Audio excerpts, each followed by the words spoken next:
Right. A few things I'm going to mention here. Got the van, it's all sorted. I'm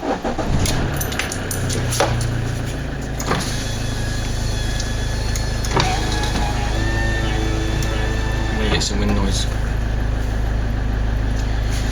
Still haven't quite adjusted the seat to my particular perfect liking, but it's getting there. So yeah, there was lots of things occurred. Looked at a couple of things today. There's a rattle in the back door. It's apparently just the cable that runs up to the top lock of one of the doors. Now the only reason that's been quite annoying is because otherwise there's no rattles in this thing. It's really good inside and out. There's a small rattle coming from one of the mouldings up there, which is an easy little fix. But otherwise there's no rattles, which is amazing for a van. It doesn't bump and squeak and stuff.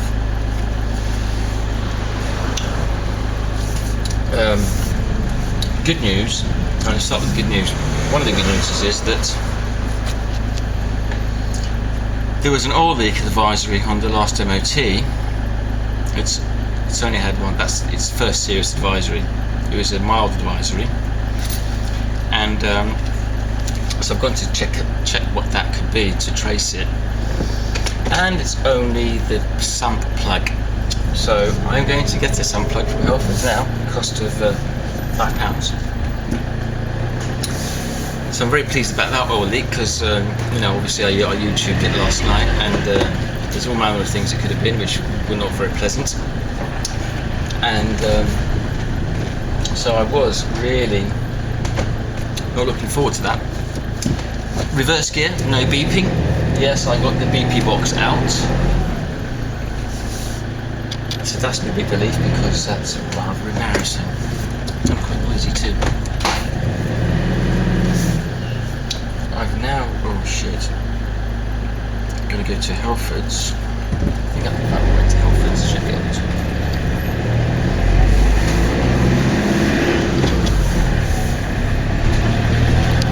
I'm just going to park up here just to give myself a bit of a Google Map heads up here.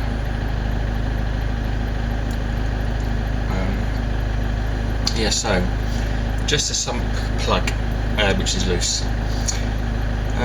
So the key for that from Helford's. So here's the bad news. There is a bit of bad news, unfortunately. Head south on Fieldsend Road towards It's not Fromen's hugely Road. bad. She may have to shut up.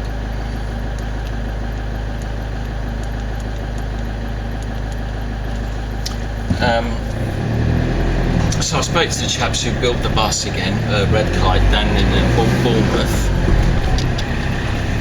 and apparently the flooring that they've put on here weighs approximately 350 kilos. Various millimeters of steel plating under there, and that's to do with the bracing for the seats and all that sort of thing. It weighs so much, in fact, that they upgraded this car to not a 3.5 tonner but a 3,750 tonner, and there should be, although there isn't because I've looked, another plate in the engine bay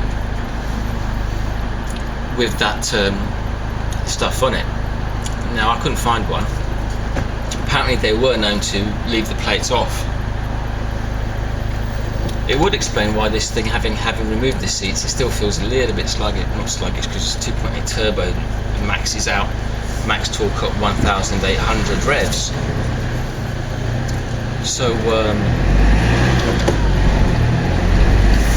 there is no lack of torque, but I was still a bit surprised. I'm thinking, yeah, it doesn't feel like it's completely unladen, if you know what I mean.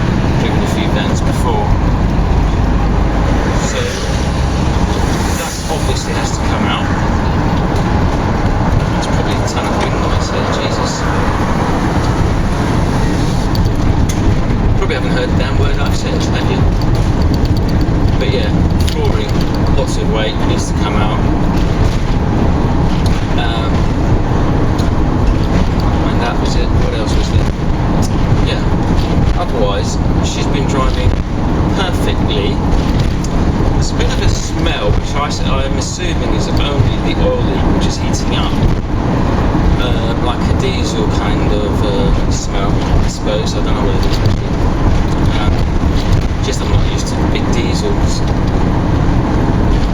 exhaust pipe's usually in the back where it's not kind of down the side and kind of wafted.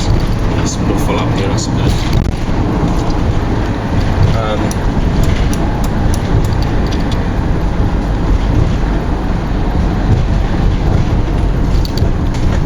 But yeah, it drives wonderfully, really good. Everything is straight. I mean, everything is just straight and perfect.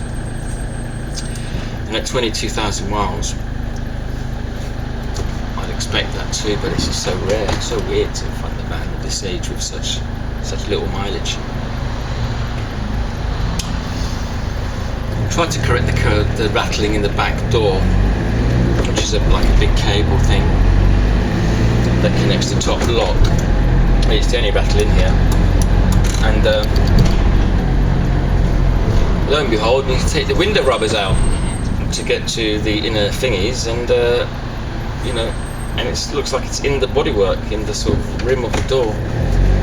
So we may have to live with that, or maybe find some way to tighten it up, I don't know. But getting it at it looks pretty impossible at the moment.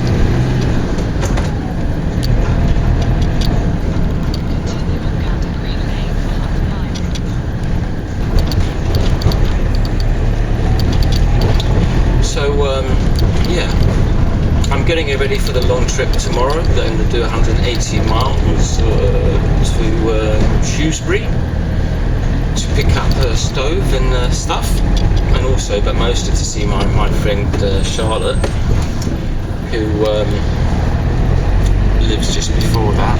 Oh, that was nice. And I might stay up there for a night, sleep in the van, see how that goes, etc.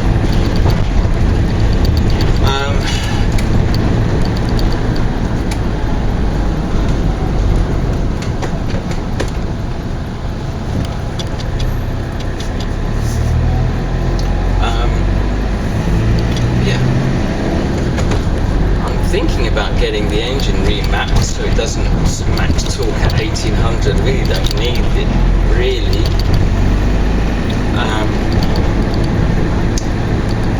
Yeah, the fifth gear is quite long, the others are all quite short, and you can put it along in third gear quite slowly, and there's bags of torque on it, which is alright, I guess.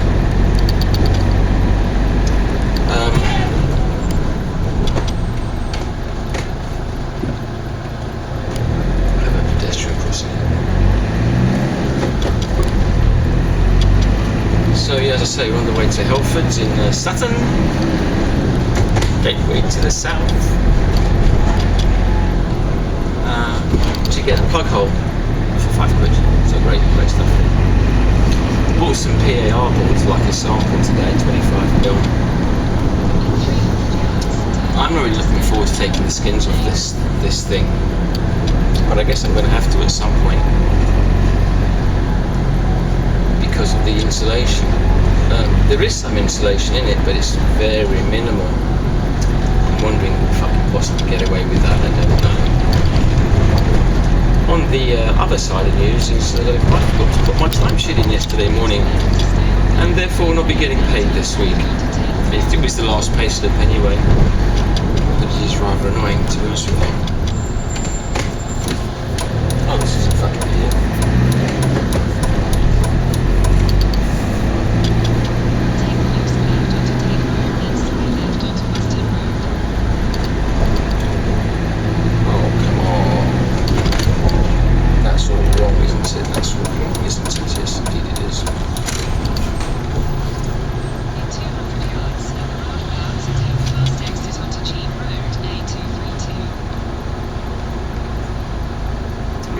Basically fucked it up.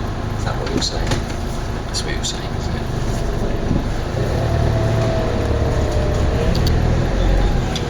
So it just basically missed the... Oh, cocksucker! That's a bit of a curve, isn't it? Didn't really mean to do that.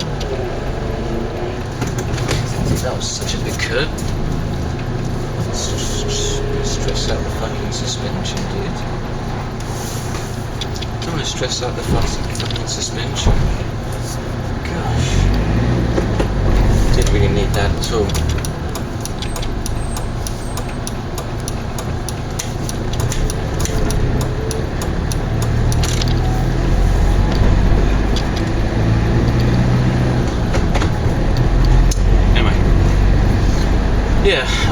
on the other side of things, you know, I resigned from my job, as you know, and then haven't heard about the new contract yet. Should have been last Friday, and we're still waiting. So maybe there's a week delay. That'll be interesting. Yeah, it's all very fucking interesting at the moment. Dug myself a bit of a hole, I think, with that one.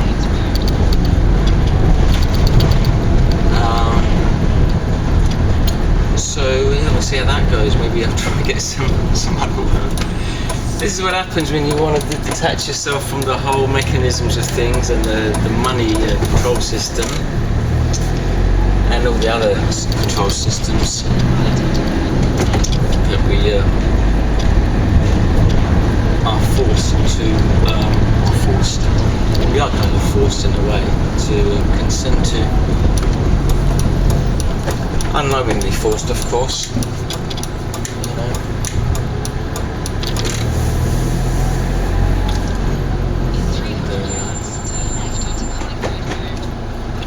So that's the situation there. It's just taking quite a bit longer than I thought, actually. So kind of the back way into Saturn.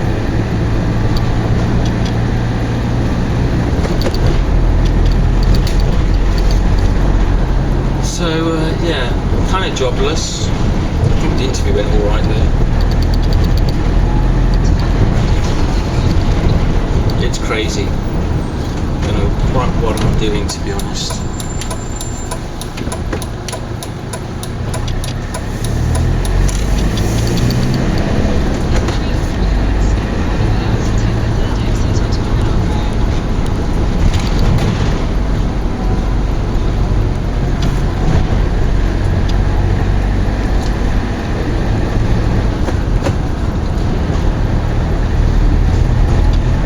Poodling around at 1100, 1200 RPM, third, fourth gear. It's quite an economical way to go. But I'm just wondering if I could get that max torque to kick in a bit later, like a 2.2 or something, even 2.4. That would probably give me about a good 20% increase in economy, not needing the extra torque because of the immense. Will remove a lot of weight, but we'll be putting some in as well. Cocksucker.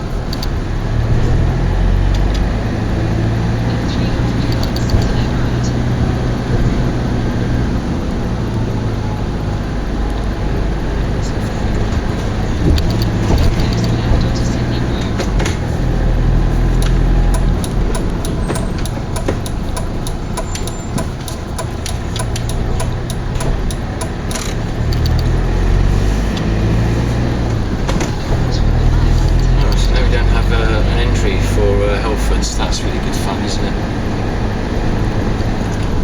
Let's just chill out here, check out our options.